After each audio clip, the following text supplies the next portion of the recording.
Yes, I just wanted to go over some concepts of what I think is happening. So, when I was doing research today, I went through and used the magnetic loop and I used the log antenna again on the bench spectrum analyzer.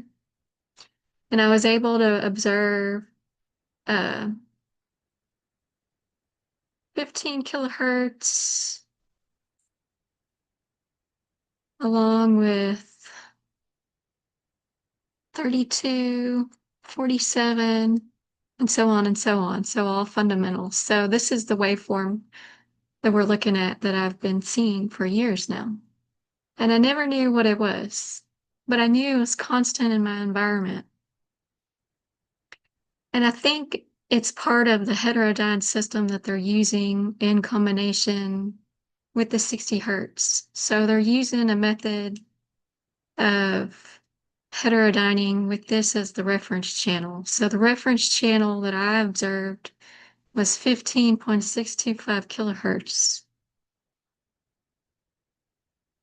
So this is the basic idea of what I think is happening.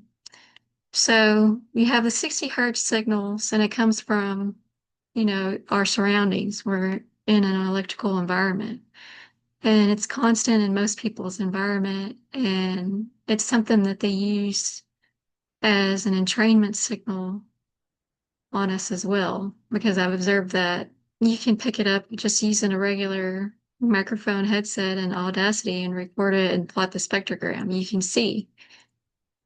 So, and it's used that specifically for I can't say it, obfuscation. So they're hiding it as being able to write it off as just mains power supply.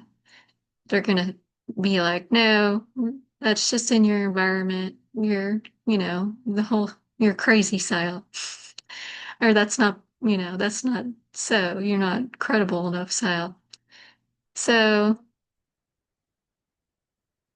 this is the frequency I observed as the clock signal. So they're going to use this signal and the fundamentals of this signal to filter out noise because sometimes 60 hertz signals and the power lines are like, you know, muddy.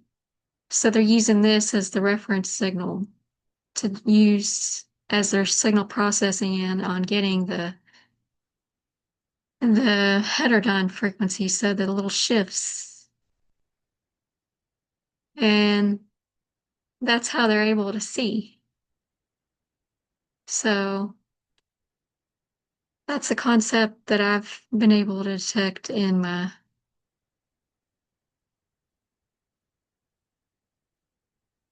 research. So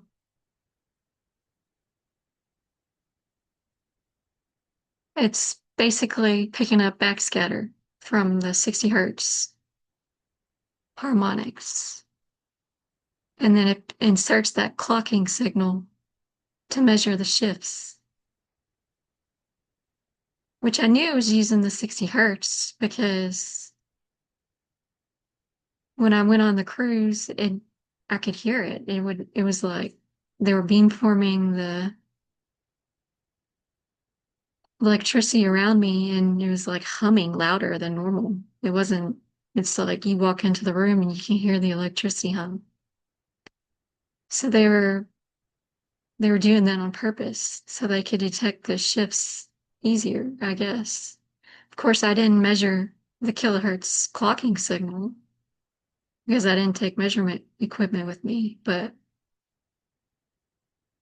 you get the idea. These are some references to some papers that may prove the methodology.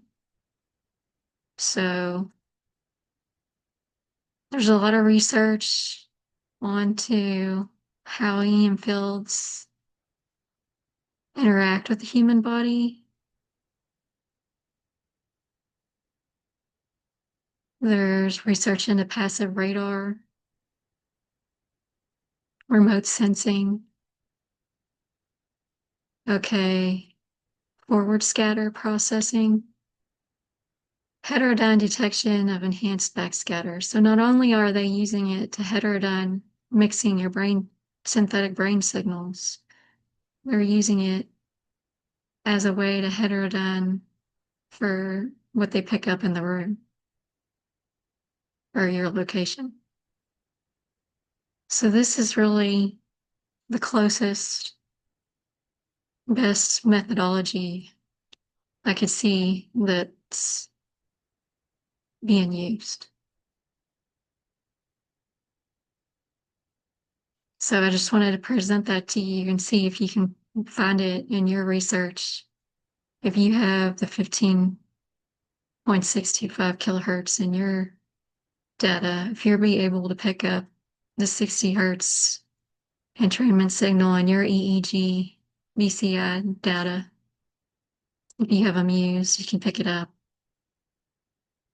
I've confirmed this with two other TIs that have the 60 hertz entrainment signal in their EEG using the Muse. So, and one other TI had a 32 kilohertz, which is a harmonic of the 15 kilohertz reference channel that I picked up on the spectrum analyzing. So